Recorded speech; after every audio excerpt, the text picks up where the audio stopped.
For this workout, you will need an elevated surface, a chair, a stool, the edge of a bed, a sofa will do. The higher the surface, the harder the workout will be. So you will bring your hips close to the surface while lying on your back. I will be using this box. And from here, hands on either side of your hips, heels on the edge of the elevated surface. You will tuck the tailbone under and lift your hips up, keeping your navel in. You want to maintain a straight line between knees, hips and shoulders. From here, you bring both feet together and slowly lift one foot off the elevated surface. I will start referring to it as a box, and then the other. And every time you reposition your foot down, you want to make sure that the hip stays up. For this, it will probably help to move slowly. Likewise, when you are taking the foot off the box, you want again not to let the hip drop. Navel in will help you avoid any rotations in your upper body. Last one here. And down. From there, keeping your feet close to each other, you will lift the right leg up, straight if possible, but knee bend is also an option. And from there, 10 pulses with the hips going towards the ceiling. 4, 5, 6, 7, 8, 9, 10. Now pulses towards the center, so the foot comes towards the center. 4, 5, 6, 7, 8, 9, 10. Without the hips dropping away from the center, pulses. 6, 7, 8, 9, 10. Foot towards your head. 2, 3, 4, 5, 6, 7, 8, 9, 10. And away from your head. 2, 3, 4, 5, 6, 8, 9, 10. Slowly position the right foot down. Slowly lift the left leg up and pulses up towards the ceiling. 2, 3, 4, 5, 6, 7, 8, 9, 10. Away from towards the center first. 2, 3, 4, 5, 6, 7, 8, 9, 10. Away from the center. 2, 3, 4, 5, 6, 7, 8, 9, 10. Away from your head. 2, 3, 4, 5, 6, 7, 9, 10. And towards your head. 2, 3, 4, 5, 6, 7, 8, 9, 10. Slowly bring the foot back down. Bring your feet completely together. And from there, without letting the knees move away from each other, you lower your hips until the hips hover off the floor and then back up. 1 and 2 and 3. And you're aiming to contract the glutes every time you bring your hips up. 5, 6 and 7 and 8, 9 and 10. Hold here. Keep tucking the tailbone under. If you find it is painful here for your lower back, you may find it easier if you bring your feet a bit further apart. But yeah, if you can, keep your feet together. Last 10 here. 5, 4, 3, 2, 1. Slowly lower your hips down. From there, we're going to turn into a plank. And forearms down the floor and straighten your knees. Heels back, navel in.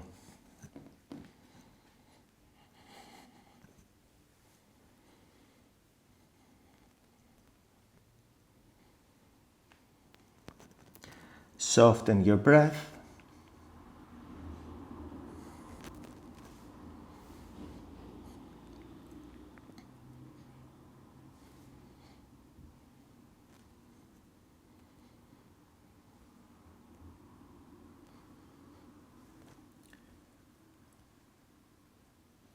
Last 20 seconds here.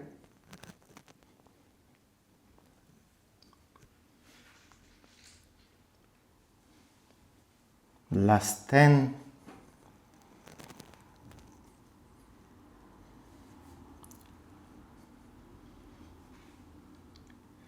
And from there, you straighten your arms, come into a high plank, still protracting your scapula.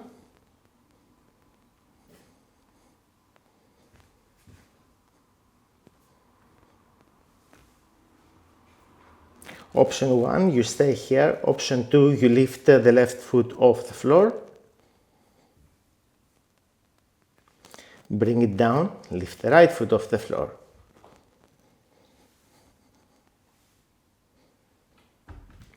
Switch again.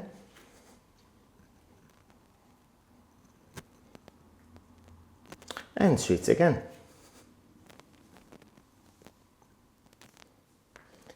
Switch again, last one. And switch again. Very nice, that was 2 minutes. Calm down. One more time, we're gonna go close to the elevated surface and bring the heels just on top of the surface. So instead of having the feet on the edge, now we're gonna have it on top. You will dig your heels down and lift your hips up and hold.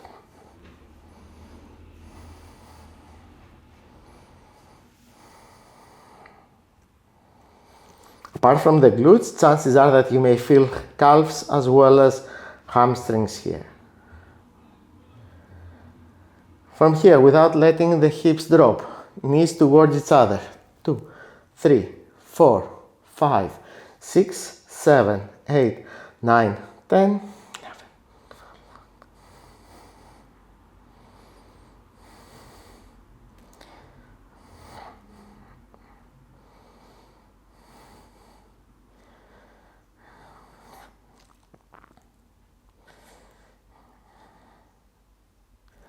Very nice. And now, knees away from each other.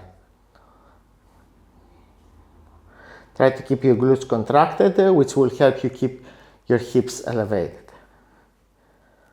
12, 13, 14, 15, 16.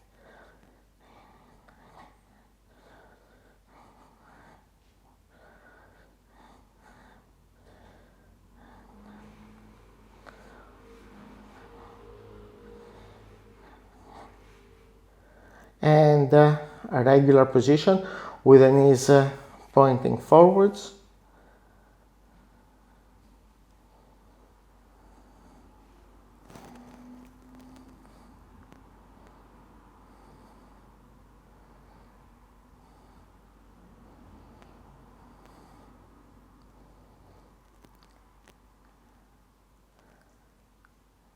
And slowly lower your hips down to the floor. From here, before we're going to go to the second round of plank, I would like you to bring the legs vertical and lift your feet towards the ceiling. If that feels awkward, you can have your feet against the wall and press the feet on the wall and lift. Over time, you will have only one leg on the wall and you will ultimately be able to move, but otherwise you continue. You can use your hands on the floor and next one you hold if possible.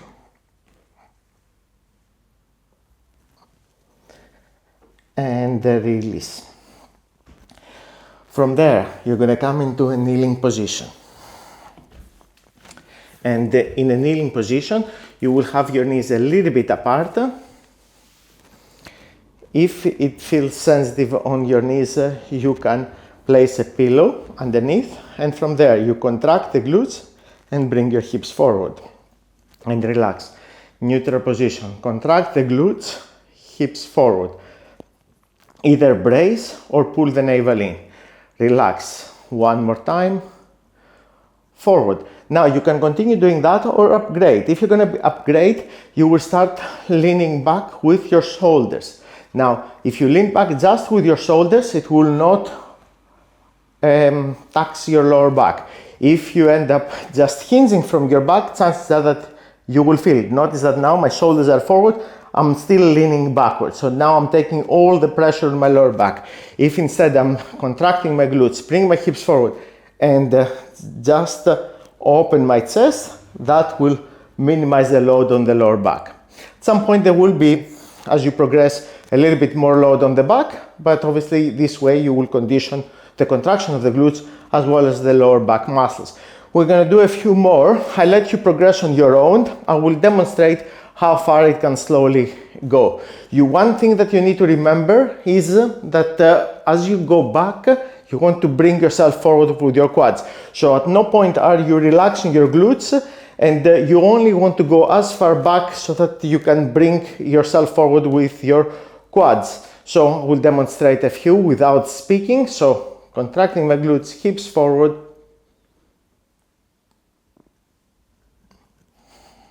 Relax. Contract the glutes, hips forward.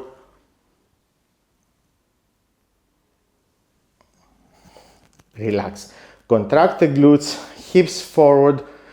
Active legs. Chances are that you will feel your legs during this exercise.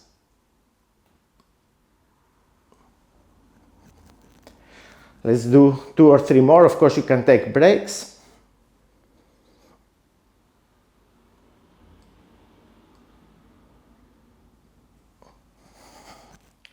Last one. The knees may end up sliding out, so you can always adjust them.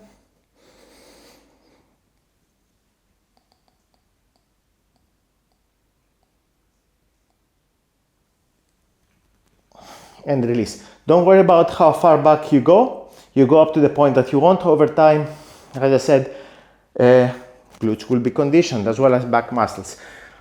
Hands underneath the shoulders, tuck the toes under, straighten your legs, and from here, you lift one foot, place it down, lift the other foot, place it down, lift one arm, place it down, lift the other arm, foot, foot, arm, arm, foot, foot, arm.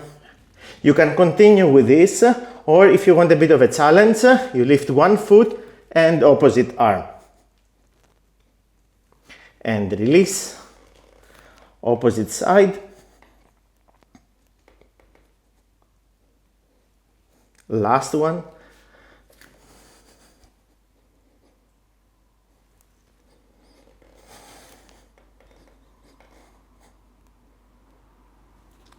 And release. We're going to be lying on our abdomen now. So you want to have some space behind you, and with the hands crossed in front of your body, you will extend your legs out and lift one foot and then the other.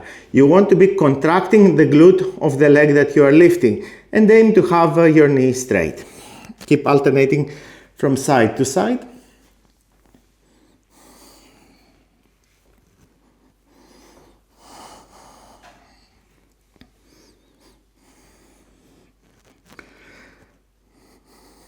Navel in can also help you with not putting pressure on your lower back. Now you can continue with this exercise or start lifting both legs at the same time. You may find here that one glute is easier to recruit than the other. It's normal, but with practice things will even out.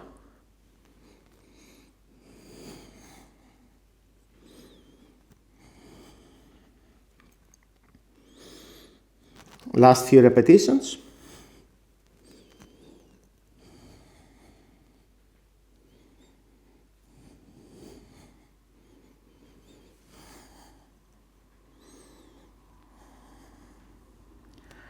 And last 3, last 2, and last 1. And now you will keep your legs on the floor and navel in, you lift one arm and then the other. We're not going to do many of those, just a few. You can continue with lifting one arm at a time or lift both. Keep your chest always in contact with the floor. Nice. And now you lift a left leg, right arm, and switch.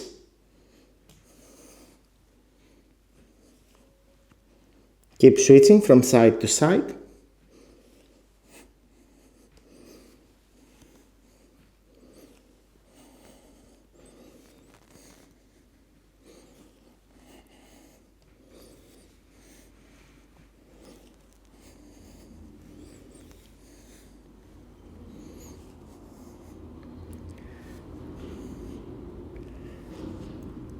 You can do 2 more of those or start lifting both hands and feet at the same time. And last one, hold and release. That's it. Hope you enjoyed.